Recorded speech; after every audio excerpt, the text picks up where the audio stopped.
In the last video, I showed you 4 hives that I caught as swarms, one of them being one of the nukes that we built up that I'm going to be moving into a 10 frame and we're going to be building up together. Well, I showed you guys where we were going to be putting the bees, but I think I'm going to change my mind on location, and today we're going to talk about where you should actually put your bees and why. Come on.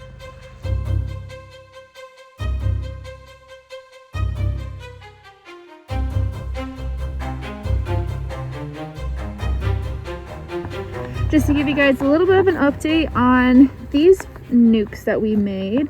So remember, we were adding in queen cells into these. That was what, 2 weeks ago, I think? A little over, maybe 2.5 weeks ago. Well, all the ones that we added queen cells to now have queens that are back and mated, and she is laying like crazy. They have a ton of brood in there, if you can see. These are Viplodu queens. So we already know they're gonna have some nice, beautiful brood patterns. She always seems to be one of those queens that all of her daughters turn out great. We haven't really ever had a dud that came from her, which is a really good trait to look for in queens. Right there she is. At the very bottom. Oh, right there. Yeah. Pretty, pretty. That's awesome. I love how fast that was. And now they're gonna be ready for some rooms. So we're gonna pull out the 5 or the frame feeder, and any ones that didn't end up coming back with a queen, we're going to combine them together and make strong hives out of them. Yep, and then they'll be ready eventually for plugging into a pallet to build up a 10 frame. And that's how we get them going. She hasn't learned where to be on the frame yet, so I'm very careful right now. Yeah. She's never had a frame pulled on her. I would be. So I came out yesterday and I put these concrete blocks out because I was originally planning to put the hives on these as a stand. But when I came out here yesterday, the first thing I noticed is that I smelled mold, meaning that it's really damp around here and it's actually pretty dark too.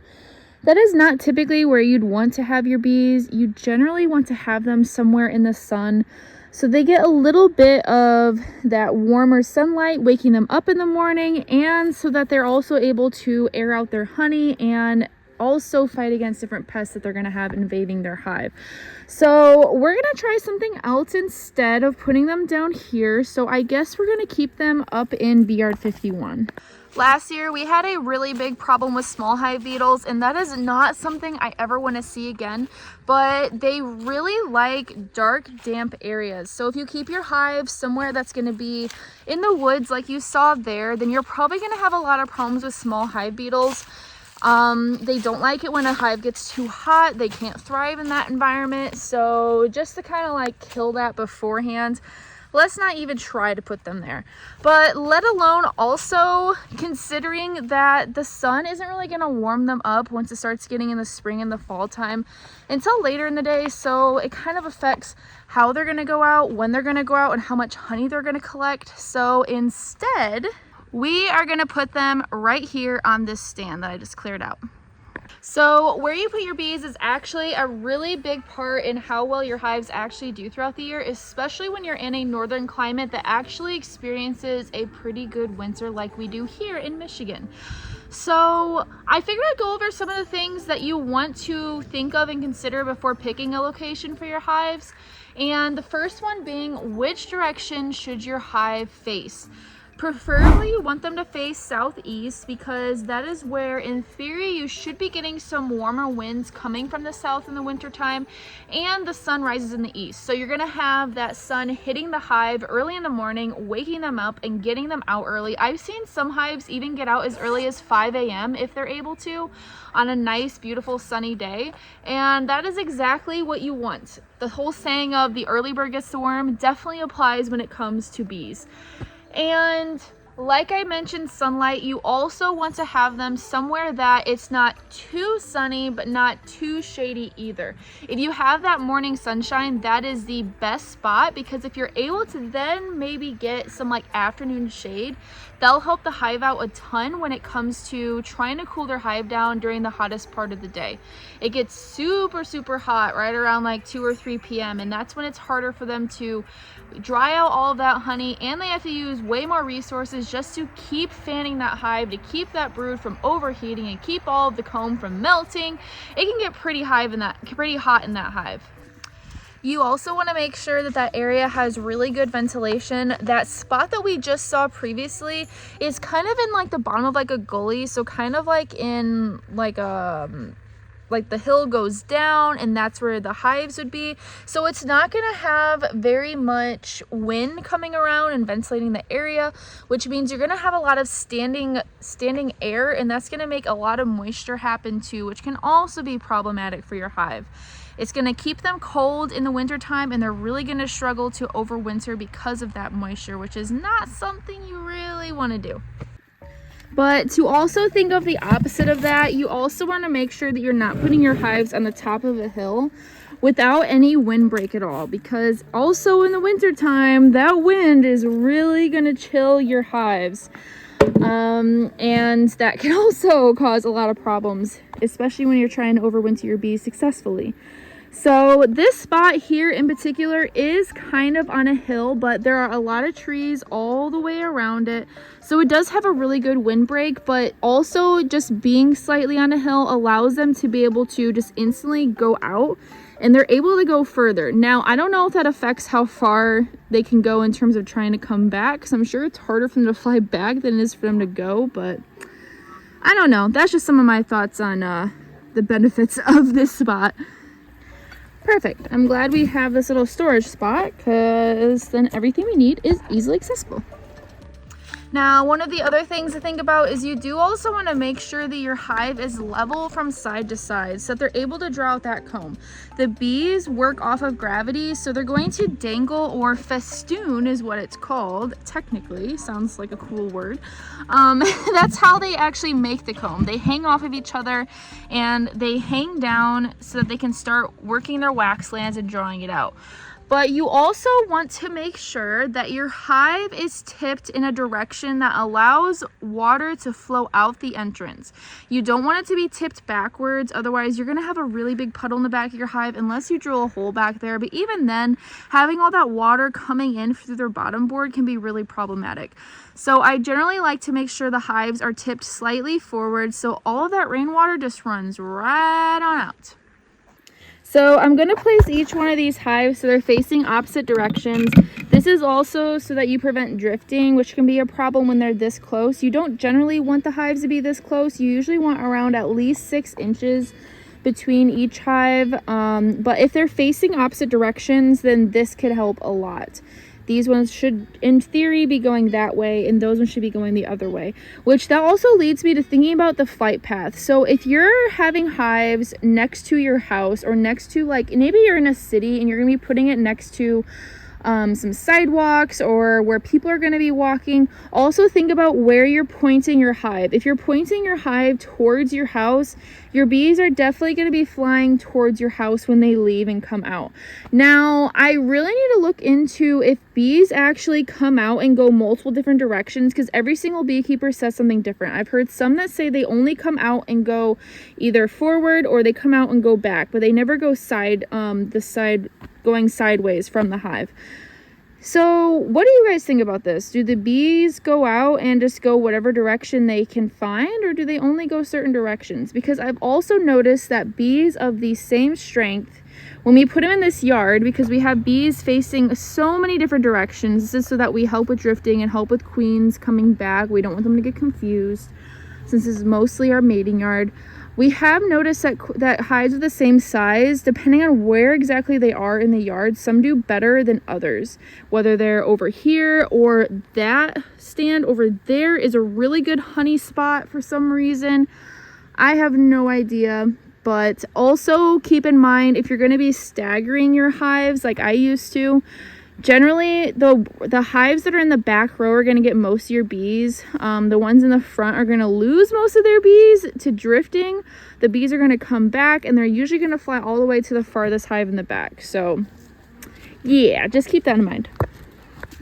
Now, there are so many different ways you can put your hives up off the ground. So many different hive stands. So I was originally going to use those concrete blocks. This is the way I used to do it. I like the way they look. It makes them look really cool. So that's just what I like. But you can also do it this way. This is Casey's favorite way. And honestly, it's the cheapest way to do it. All you need are 2 4x4s and 4 of these concrete blocks instead of having to use 3 to 6 per hive of these blocks. And then you got a nice stand for maybe 3 or 4 hives. So that's what we're going to be using for these. There are many other ways. You could also do this. This is something that Casey did with his very creative mind to prop up some of these. You can also put them on pallets, which you see a lot of our hives are on pallets. These are specifically for nukes. These are ones that he built as a trial. We're definitely going to be rebuilding these and making more because we do like having them so condensed. It makes it very, very easy. And you can also make like hive stands like these that you can put them on. There are so many different ways. If you even just Google different hive stands, there's probably 100 different hive stands out there that you can try out and use. It just depends on what you like and how you want your yard to look. And the last thing before we dig into these hives and take a look that you want to think about when picking your location is there a water source nearby? Now, there is a like lake/pond looking thing that direction here, and there's also like a swampy area, so they have access to plenty of water. But you want to make sure they at least have access to some water. Otherwise, you're going to have a little bit of problems in your hive. Most of our locations do have water at them in the area, so we haven't ever ran into that problem, but it is something you want to think about. And I would say I would not suggest putting your hives right next to the water, because when you have that like that period in the morning or in the evening where it's kind of cooler outside and the water is warmer, or vice versa, you're going to get a lot of fog and you're going to get a lot of moisture rolling off of that water into your hives, and that's going to be pretty hard for them to combat too, because it's not cold that kills bees, it's moisture that kills bees. So it's been 12 days since we accidentally pulled out the queen in our runaway bride hive. That is what we are now naming her, because she was a runaway bride and she ended up getting killed. So we're gonna see if she has a queen cell. It should be capped by now if they do, and if they don't, we're probably gonna have to end up combining them, which that is also sad. If you remember, this is also the hive that we were seeing a little bit of EFB in it, which I do just want to mention. If you ever have European foul brood in your hive, you don't have to burn your hive. That is for American foul brood. I've been seeing some confusion between the two, and European foul brood sucks, but it is a very common thing that happens in a lot of hives.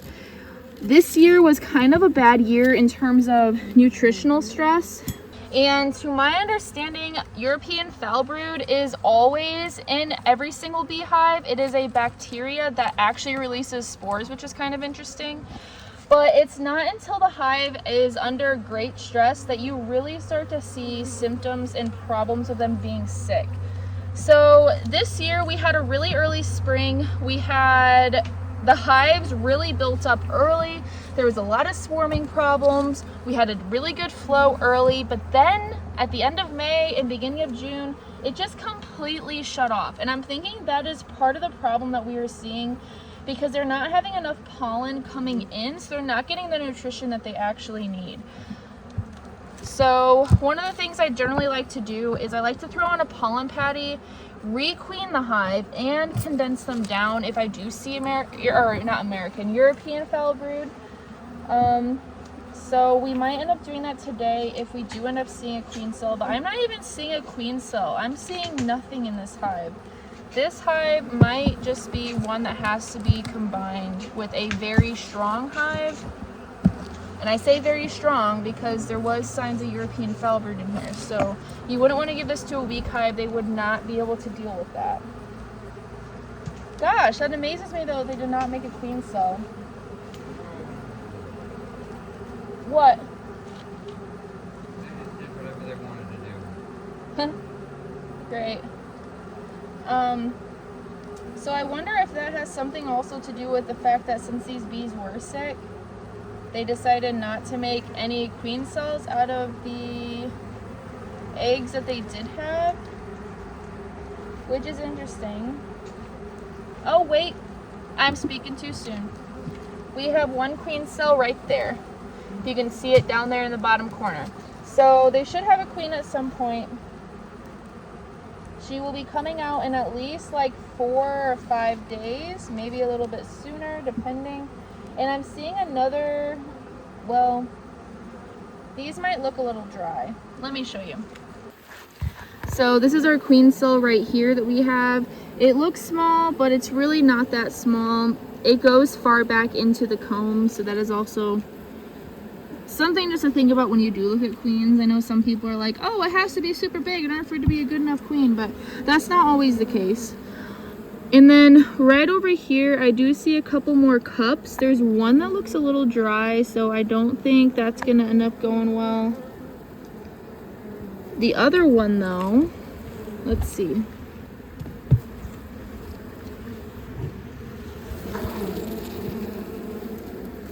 Yeah, those are both looking pretty dry.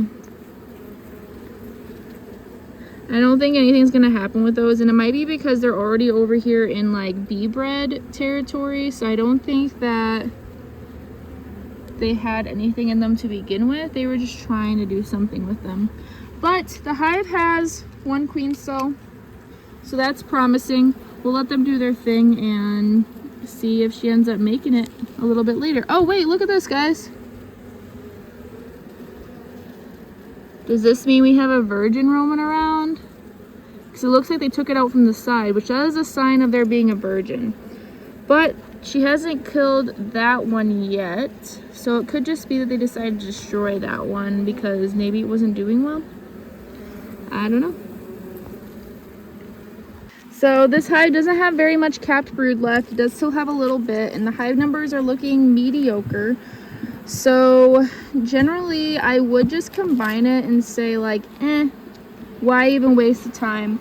But I think this will be a really good kind of just like educational kind of hive that we can follow it and watch what happens and see if she comes back and gets mated. Just so you guys can watch of what can happen in a situation like this when you pinch the queen and the hive was already sick. We could also just plug in one of our queen cells. We don't have any at the moment, but Casey will be making some soon. But we'll just have fun with this hive and see what we can do with it. This is the Runaway bride hive. So before this video gets too long, I'm going to cut it at that. But in the next video, we are going to be moving the other 3 hives. Well, this one's already where it needs to be. We are going to be moving the other 2 hives into a 10 frame. So I'm going to show you how we would do that. And they will be starting from a 5 frame nuke going into a 10 frame. So if you find that interesting, make sure you subscribe because you're not going to want to miss it. And I'll see you guys in the next one. Don't quit, be fit.